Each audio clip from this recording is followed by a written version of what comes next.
호텔 로비에서 팔짱을 끼고 웃고 있는 지연, 엘리베이터 앞에서 남자와 입맞춤을 나누는 모습, 그리고 같은 엘리베이터에 나란히 타는 장면까지. 그 사진들을 본 순간 20년 결혼 생활이 한 장의 종이 조각처럼 찢겨나가는 소리가 들리는 듯했다. 누군가의 배신은 말로 들을 때보다 눈으로 보는 게 훨씬 더 잔인하다. 그날 강남의 한 사무실에서 나는 탐정이 꺼내든 증거사진들을 처음 마주했다. 차라리 오였기를 바랐던 나의 마지막 기대는 한 장 두 장 넘겨지는 사진들 사이로 조용히 무너져 내렸다. 이야기는 그렇게 시작된다. 한 남자의 평범했던 일상이 순식간에 무너지는 순간부터 나는 아내 지연과 20년을 함께 살아왔다. 성실하고 단조로운 일상, 성북동 디저트 가게를 운영하며 새벽부터 반죽하고 저녁엔 아내와 TV를 보며 하루를 마무리하던 사람. 하지만 어느 날부터 지연은 달라졌다. 작은 표정, 어색한 행동, 휴대폰을 움켜쥐는 손짓까지 모든 게 낯설게 느껴졌다. 그 불안은 결국 나를 탐정사무소로 이끌었다. 그리고 그날 호텔에서 찍힌 지연의 모습을 마주한 순간 나는 알게 되었다. 더 이상 사랑하는 사람이라고 부를 수 없는 얼굴이 내 아내라는 것을. 하지만 이 이야기는 단순한 외도 고발로 끝나지 않는다. 배신의 끝에서 나는 어떻게 다시 나를 찾아갔는지, 그리고 무너진 인생을 어떻게 다시 일으켜 세웠는지, 이제 그 이야기를 시작하려 한다. 결말은 여러분의 예상을 완전히 뒤엎을지도 모릅니다. 여러분의 생각은 어떠셨나요? 댓글로 꼭 남겨주세요. 구독과 좋아요도 잊지 마시고 방탐정의 이중 파일과 함께 더 놀랍고 흥미로운 이야기 속으로 떠나봐요. 그날 밤이 내 인생을 송두리째 바꿔놓을 시작이었다는 걸 그 순간엔 전혀 알지 못했다. 우리는 늘 그랬듯이 소파에 나란히 앉아 TV를 보고 있었다. 따뜻한 조명이 그녀의 옆모습을 감쌌고 화면 속 예능 프로그램 소리에 맞춰 웃는 그녀의 목소리가 멀게만 느껴졌다. 지연은 앞에 놓인 리모컨을 집으려 몸을 앞으로 숙였고 그 순간 얇은 니트가 살짝 올라가며 피부가 드러났다. 그곳에 정확히 가슴 윗부분에 둥글고 선명한 붉은 자국이 있었다. 여기 어디에 부딪힌 거야? 나는 최대한 자연스럽게 묻고 싶었지만 이미 시선은 그 자국에서 떨어지지 않았다. 지연은 아주 짧은 순간 당황한 듯 하더니 곧바로 웃으며 대답했다. 아, 그거? 시술실 기계 옮기다가 살짝 스친 거야. 괜찮아. 별일 아니야. 대답은 매끄러웠지만 내 머릿속은 어지러웠다. 그녀는 강남의 유명 피부과에서 상담실장으로 일하고 있다. 매일 고객 응대와 상담에 바쁜 그곳에서 직접 기계를 옮기는 상황이라니 납득이 되지 않았다. 그 자국 또한 어딘가 익숙한 듯하면서도 낯설었다. 단순한 멍 같지 않았다. 정교하고 고르게 찍힌 듯한 모양이 나도 모르게 신경을 곤두세우게 만들었다. 그날 밤 그녀는 금세 잠이 들었지만 나는 침대에 누운 채 한참을 눈을 감지 못했다. 의심을 품은 내 자신이 한심하다는 생각도 들었지만 그보다 더 깊은 곳에서 자꾸만 떠오르는 불편함은 나를 놔주지 않았다. 요즘 지연은 확실히 달라졌다. 예전엔 집에 들어오자마자 화장부터 지웠고 편한 옷으로 갈아입으며 하루를 내려놓았다. 하지만 요즘은 정장을 입은 채 그대로 거실을 돌아다니는 날이 많아졌다. 무엇보다 휴대폰, 항상 손에 쥐고 있었고 내가 스치기라도 하면 화면을 반사적으로 돌렸다. 내가 민감한 걸까? 피곤해서 괜한 생각을 하는 걸까? 나는 성북동에서 디저트 카페를 3곳 운영하고 있다. 본점은 연희동에 있고 두 곳은 프랜차이즈로 키워온 공간이다. 새벽 5시에 일어나 반죽하고 하루 종일 매장에 서 있다가 저녁이면 지연과 나란히 밥을 먹고 TV를 보는 게 내 일상이었다. 그 단순함이 곧 나의 안정이었다. 하지만 그날 밤 이후 모든 것이 조금씩 뒤틀려가기 시작했다. 요즘은 이런 거 전문적으로 하는 사람 많잖아. 괜히 혼자 끙끙대지 말고 전문가한테 맡겨보는 게 나을지도 몰라. 세훈 형의 말에 나는 아무 대답도 하지 못했다. 탐정이라는 단어 자체가 나에게는 낯설고 솔직히 거부감부터 들었다. 20살에 만나 지금까지 20회를 함께 살아온 아내를 의심하고 또 감시한다는 건 인간으로서 해서는 안 되는 일처럼 느껴졌다. 하지만 한편으로는 더 이상 이런 상태로 질질 끌 수 없다는 생각도 강하게 들었다. 의심만 하고 아무것도 하지 않는다면 그것이야말로 나 자신을 파괴하는 일 같았다. 형이 아는 데 있어요? 있지. 나도 예전에 써봤는데 말 안 해도 깔끔하게 잘해. 며칠 후 세훈 형이 건넨 명함 한 장. 강남의 한 빌딩에 위치한 작은 사무소 이름이 적혀 있었다. 그 명함을 손에 쥐고 나는 꽤 오랫동안 고민했다.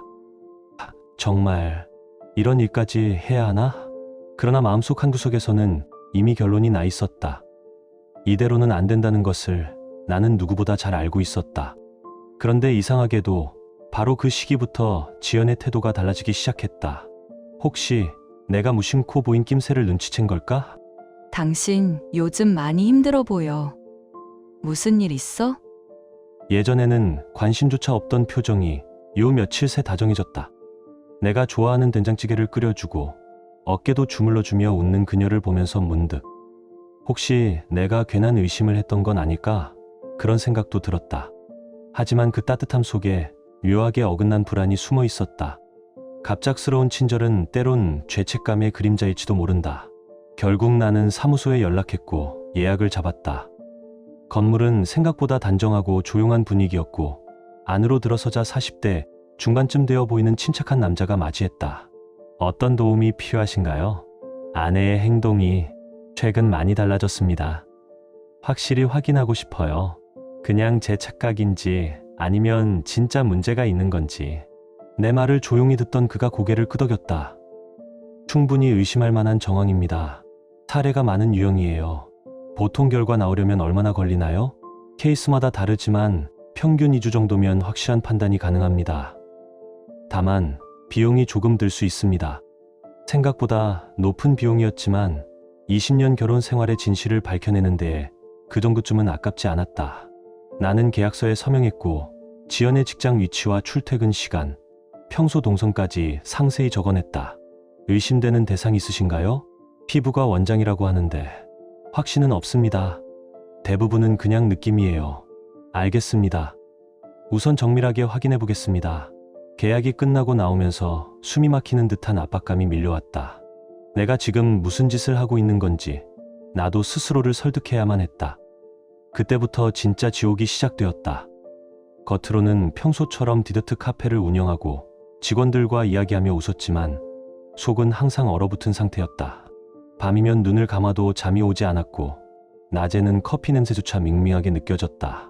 수진이가 나를 힐끔 보며 조심스럽게 물었다. 사장님, 요즘 좀 피곤해 보이세요. 나는 억지로 웃으며 대답했다. 괜찮아. 그냥 일이 좀 많아서 그래. 하지만 진짜 이유는 어느새 내가 믿고 있던 일상이 조금씩 무너져 내리고 있었기 때문이었다. 그 이상했다. 탐정에게 의뢰를 맡기고 며칠이 지난 시점부터 지연의 태도가 눈에 띄게 달라지기 시작했다. 예전에는 내 퇴근 시간조차 신경 쓰지 않던 사람이 하루에도 몇 번씩 전화를 걸어왔다. 오늘 별일 없었어. 많이 힘들지 않아? 이런 말은 결혼 초기 아이스크림을 같이 먹으며 웃던 그때의 이후 처음 들은 것 같았다. 저녁 식탁 위엔 내가 좋아하는 반찬들이 하나둘 늘어났다. 된장국엔 직접 다진 청양고추가 들어갔고 김치는 내가 가장 좋아하는 묵은지였다. 가끔은 먼저 다가와 어깨를 주물러주기도 했다. 그 손길은 익숙했지만 이상하게 낯설었다. 마치 죄를 지은 사람이 용서를 구하려는 듯한 미묘한 따뜻함. 혹시 내가 오해한 걸까? 괜한 의심으로 혼자 멀어졌던 건 아닐까? 잠깐 그런 생각이 들었지만 그보다 더 깊은 곳에서 드는 찜찜함은 떨칠 수 없었다. 지금의 이 다정함이 어디선가 이미 계산된 위로처럼 느껴졌다. 그리고 정확히 일주일이 지난 날 탐정에게서 중간 보고가 도착했다. 몇 가지 수상한 정황이 확인됐습니다. 심장이 쿵하고 내려앉았다. 어떤 정황이요? 야근이라고 하셨던 날들 중 일부는 실제로 퇴근이 일찍 이루어졌고 주말 세미나 일정도 조회해본 결과 존재하지 않았습니다. 그 말을 듣는 순간 온몸이 식어버리는 듯한 느낌이었다. 역시 뭔가 있었구나. 머리로는 이미 짐작하고 있었지만 막상 그 말을 들으니 숨이 막혔다. 하지만 동시에 아직은 일하는 희망도 놓지 못하고 있었다. 좀 더 구체적인 증거가 필요할 것 같아요. 계속 지켜봐 주세요. 네, 조만간 확실한 결과를 전달드리겠습니다. 그 이후의 며칠은 말 그대로 지옥이었다. 지연과 나란히 앉아 저녁을 먹으면서도 그녀의 작은 행동 하나하나에도 의심이 스며들었다. 젓가락을 드는 손끝, 화장실로 향하며 꼭 쥔 휴대폰 모든 게 낯설고 섬뜩했다.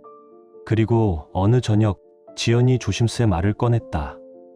여보, 요즘 당신 좀 이상해. 무슨 일 있어? 숨이 막혔다. 혹시 들켰나? 내가 탐정을 붙였다는 걸 알아챈 건가? 나는 최대한 자연스럽게 고개를 저었다. 가게 일 때문에 좀 피곤해. 그냥 그런 거야. 하지만 그녀는 여전히 의심스러운 눈으로 나를 바라봤다. 정말 그것뿐이야? 다른 걱정은 없고? 그 눈빛이 마치 내 안을 들여다보는 듯해 차가운 땀이 흘렀다. 나는 억지로 미소 지으며 대답했다. 정말이야. 너 걱정 마. 하지만 속으로는 혹시 내가 내 눈치를 보며 이런 말을 꺼낸 건 아닐까? 그 순간마저도 내 마음은 부서지고 있었다.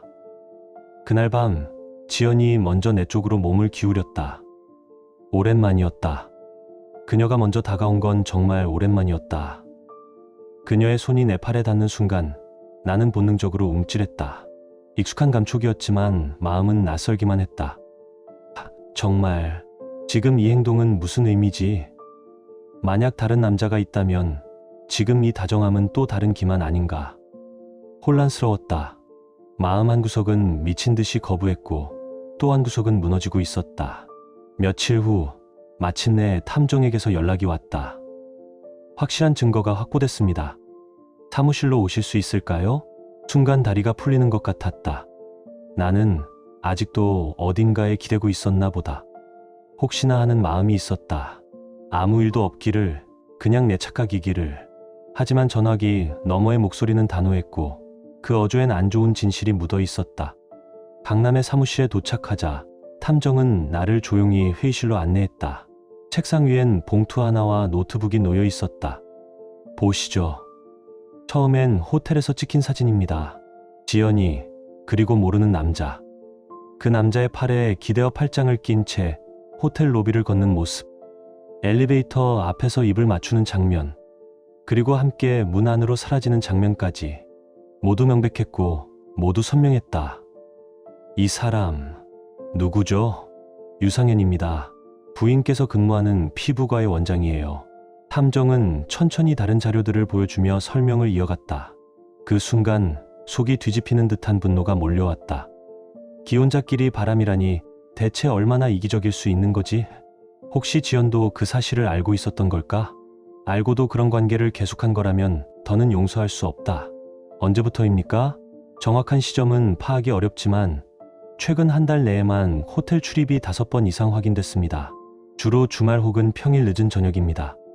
그가 꺼낸 다음 자료는 더욱 충격적이었다. 호텔 결제 내역, 예약 시간, 그리고 지연이 사용하는 비밀 SNS 계정. 탐정이 링크를 열었고 거기엔 나에 대한 모욕적인 글들이 즐비했다. 남편은 정말 지루한 사람. 빵 냄새밖에 안 나. 상현이 생각만 해도 심장이 뛰어. 어떤 글은 더 노골적이었다. 상현이는 로맨틱 그 자체. 이런 남자랑 결혼했어야 했는데. 그 계정을 스크롤할수록 내 20년 결혼 생활이 허공으로 증발하는 느낌이었다. 그동안 지연이 내게 웃어준 적이 있었던가? 그녀가 진짜로 나를 사랑했던 시절이 있었던 걸까? 탐정은 말을 이었다. 추가로 확인된 제보가 하나 더 있습니다. 치과 내부 관계자에 따르면 진료 시간 후에도 둘이 병원에 남아있는 걸 여러 번 목격했다고 합니다. 이쯤 되면 말이 필요 없었다. 법적으로 가능하겠죠? 네, 법적으로 책임을 물을 수 있을 만큼 증거는 충분합니다. 사무실을 나와 집으로 돌아가는 길, 가을밤의 바람이 싸늘했다. 불쾌한 냄새처럼 배신감이 목에 걸렸고 아무리 삼켜도 내려가지 않았다. 화가 났고 상처받았고 또 미칠 듯이 허망했다. 지금 이 상황에서 내가 무엇을 해야 하는지 아무 생각도 들지 않았다. 다만 하나는 분명했다. 이대로 끝내진 않겠다는 것. 이 모든 걸 반드시 끝까지 밝히겠다는 것. 집에 들어섰을 때 지연은 평소처럼 밝게 웃으며 나를 맞았다. 왔어. 오늘은 좀 늦었네? 그녀의 표정엔 아무런 흔들림이 없었다. 너무도 익숙한 그 환한 미소. 하지만 이제는 모든 것이 거짓으로 보였다. 응. 일이 좀 있어서 그렇게 짧게 대답하자 지연은 부드럽게 말했다. 고생했어. 저녁 차려놨으니까 씻고 와. 예전 같았으면 그 말이 따뜻하게 느껴졌을 것이다. 하지만 그날은 아니었다. 그날의 그녀는 연기하는 배우 같았다. 무대는 우리 집, 대사는 사랑, 그러나 진심은 없었다. 저녁 내내 우리는 식탁을 사이에 두고 앉았지만 대화는 거의 없었다. 오늘 일은 어땠어? 지연이 물었지만 나는 짧게만 대답했다. 그냥 똑같았어. 그 밤 잠자리에 누워 천장을 바라보며 생각했다. 이젠 선택의 순간이었다. 당장 따져 물을 수도 있었다. 하지만 그렇게 하면 그녀는 발뺌할 것이다. 그리고 나는 감정적으로 밀릴 테고, 그래서 나는 조용히 그러나 단호하게 결심했다. 그 남자 유상현, 직접 만나보기로. 그놈이 어떤 인간인지 눈을 보고 말을 듣고 똑똑히 확인한 다음에야 어떻게 대응할지를 정할 수 있을 것 같았다. 다음 날 아침, 지연이 출근 준비를 하는 모습을 보며 물었다. 오늘도 늦어? 아니, 오늘은 일찍 들어올 수 있을 것 같아. 그 말에 나도 모르게 속으로 씁쓸하게 웃었다. 이젠 그녀의 말 한마디도 믿을 수 없었다. 그 목소리조차 거짓처럼 들렸다. 나는 탐정에게 받은 정보를 바탕으로 유상현의 병원 주소와 개인 연락처를 확보했다. 처음엔 치과로 직접 찾아갈까도 생각했지만 지연이 있는 곳에서 소란을 피우고 싶진 않았다. 그래서 문자로 조용히 연락했다. 안녕하세요. 유상현 원장님 맞으시죠? 네. 그런데 누구시죠? 이지연 씨 남편 이정우입니다. 잠깐 얼굴 보고 싶은데 시간 내주실 수 있으세요? 잠시 정적이 흘렀다. 그놈도 순간 당황했을 것이다. 직접 만나서 이야기하죠. 장소는 병원 근처 조용한 카페였다. 나는 약속 시간보다 10분 먼저 도착해 기다렸다. 곧 정장을 입은 남자가 문을 열고 들어왔다. 키는 크고 머리는 깔끔하게 정리되어 있었으며 전형적인 도시 남자 스타일. 그를 보는 순간 지연이 왜 그에게 끌렸는지 알 것 같았다. 하지만 동시에 분노가 목 끝까지 차올랐다. 유상현 원장님이시죠? 네. 정우 씨시죠? 짧은 인사를 나눈 뒤 우리는 마주 앉았다. 그의 얼굴엔 긴장감이 역력했다. 커피를 주문하고 나는 숨을 고르고 입을 열었다. 원장님, 제가 왜 연락했는지 짐작하시죠? 그는 고개를 끄덕이며 조용히 입을 다물었다. 지연 씨와 원장님의 관계, 저는 알고 있습니다. 확실한 증거도 다 가지고 있고요. 그 말을 듣자 그의 얼굴이 순간 하얗게 질렸다. 입술이 떨리는 것이 보였다. 잠시 침묵이 흘렀고 그가 작게 입을 열었다. 죄송합니다. 나는 조용히 그러나 단호하게 말했다. 죄송하다는 말로 20년의 결혼 생활을 어떻게 보상할 생각이신가요? 그는 아무 말도 하지 못했다. 나는 눈을 똑바로 바라보며 말했다. 이 일 조용히 넘기지 않을 겁니다. 감정의 문제가 아니라 이제는 책임의 문제입니다. 20년의 결혼을 무너뜨려 놓고 그게 사랑이라고요? 나는 입술을 꽉 다물며 다시 되물었다. 그 말이 정말 믿기지 않았다. 유상현은 조용히 고개를 숙였다. 정말 죄송합니다. 하지만 저희는 진심으로 사랑하고 있어요. 그 순간 내 속에서 뭔가가 끓어올랐다. 혀를 깨물며 간신히 참았지만 내 목소리는 이미 떨리고 있었다. 진심, 남의 아내를 데리고 놀아난 게 사랑입니까? 그게 당신이 말하는 로맨스예요? 나는 탁자를 살짝 두드리며 말했다. 사랑이라. 그럼 당신 아내는 그 사랑에 대해 알고 있습니까? 유상현은 말을 더듬었다. 아직은 말하지 못했어요. 하지만 조만간 이야기할 생각입니다. 나는 차갑게 웃었다. 거짓말하지 마세요. 그럴 생각이었으면 진작에 했겠죠. 숨기면서 만나는 게 훨씬 편하니까요. 안 그렇습니까? 그는 더 이상 말이 없었다. 나는 천천히 가방에서 준비해온 문서를 꺼냈다. 합의하고 싶다면 5억, 그게 싫으면 법정에서 봅시다. 유상현은 눈이 동그래졌다. 5억이요? 그건 너무. 뭐가 너무해요? 제 20년 인생이 5억도 안 된다고 생각하세요? 그의 얼굴이 급격히 굳어졌다. 그리고 당신 아내에게도 모든 사실을 알릴 겁니다. 가정 있는 사람이 이딴 짓을 했다는 걸 말이죠. 그제야 유상현이 다급해졌다. 잠깐만요. 다시 생각해 주세요. 그렇게 되면 우리 둘 다 무너져요. 나는 그를 똑바로 바라보며 단호히 말했다. 이미 무너졌습니다. 당신이 무너뜨렸어요. 이제는 책임을 질 차례예요. 유상현은 얼굴이 점점 창백해졌다. 손으로 이마를 짚더니 떨리는 목소리로 말했다. 정우 씨 마음은 이해해요. 하지만 너무 감정적으로. 아니요. 전혀 감정적이지 않습니다. 나는 또박또박 말했다. 나는 아주 냉정하게, 아주 합리적으로 법적 절차를 밟을 겁니다. 상간자 소송, 증거 확보 완료. 당신 아내에게도 곧 연락할 겁니다. 필요하다면 언론도 활용할 거예요. 그 말에 유상현은 더 이상 아무 말도 하지 못했다. 입술을 달싹이며 그냥 고개만 끄덕였다. 일주일 드릴게요. 그 안에 답을 주세요. 그렇지 않으면 바로 소송 들어갑니다. 그렇게 말한 뒤 나는 천천히 일어나 카페를 나섰다. 처음으로, 정말 처음으로 가슴이 조금 가벼워졌다. 그동안 끌어오르기만 했던 분노를 말로 꺼냈기 때문일까? 아니면 드디어 내가 움직였다는 사실 때문일까? 하지만 동시에 이제는 정말 되돌릴 수 없는 선을 넘었다는 생각도 들었다. 집에 도착하자 지연은 평소처럼 부엌에 서 있었다. 왔어? 오늘은 일찍 왔네? 응. 일이 빨리 끝났어. 나는 그녀의 얼굴을 바라보며 식탁에 앉았다. 마주 앉은 식사. 언제나와 같은 자리, 같은 공간. 하지만 더 이상 같은 마음은 아니었다. 나는 숟가락을 들었지만 손끝이 미세하게 떨리고 있었다. 마지막 인사를 하고 매장을 정리하던 어느 저녁, 문득 유리창 너머 어스름한 하늘을 올려다봤습니다. 몇 달 전만 해도 저녁이 오는 게 두려웠습니다. 불 꺼진 집에 들어가서 지연이의 눈치를 보고 거짓말을 의심하고 다시 혼자 잠드는 게 일상이었죠. 그런데 요즘은 해가 지면 오히려 마음이 편해집니다. 제가 만든 빵 냄새로 가득한 매장을 닫고 조용히 라디오를 들으며 하루를 마무리하는 시간이 정말 소중하거든요. 이제는 누군가의 남편이라는 이름보다 나 자신으로 살아가는 게 더 좋습니다. 가끔 지연과 함께 살던 시절의 사진을 우연히 마주칠 때가 있어요. 그때 저는 참 순진했고 아내를 지키는 게 모든 거라고 믿었죠. 하지만 이제는 압니다. 사랑은 혼자서 지키는 게 아니라 함께 책임지고 쌓아가는 거라는 거요. 한편으로는 지연과 유상현도 언젠가 자신들이 무너뜨린 그 무게를 똑바로 마주하게 되겠죠. 인생은 결국 뿌린 대로 거두는 거니까요. 요즘 저를 응원해주는 손님들의 말 속엔 위로보다도 존중이 더 많습니다. 그게 제겐 가장 큰 회복이었습니다.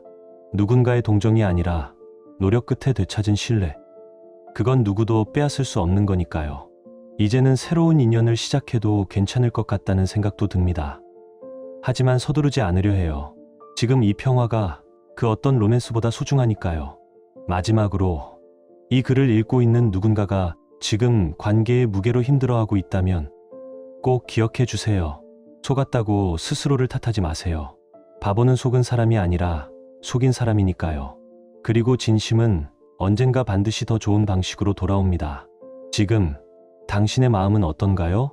이야기를 읽으며 떠오른 감정이나 생각이 있다면 댓글로 나눠주세요. 당신의 진심 어린 한마디가 누군가에겐 큰 위로가 될 수 있습니다.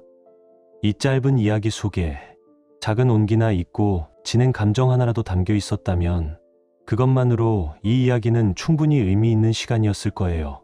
좋아요와 구독 그리고 공유는 이런 따뜻한 이야기가 더 많은 사람의 하루에 조용히 스며들 수 있는 힘이 됩니다. 함께 해주셔서 고맙습니다. 당신의 하루에도 조용한 평안과 따뜻한 사람이 함께하길 진심으로 바랍니다.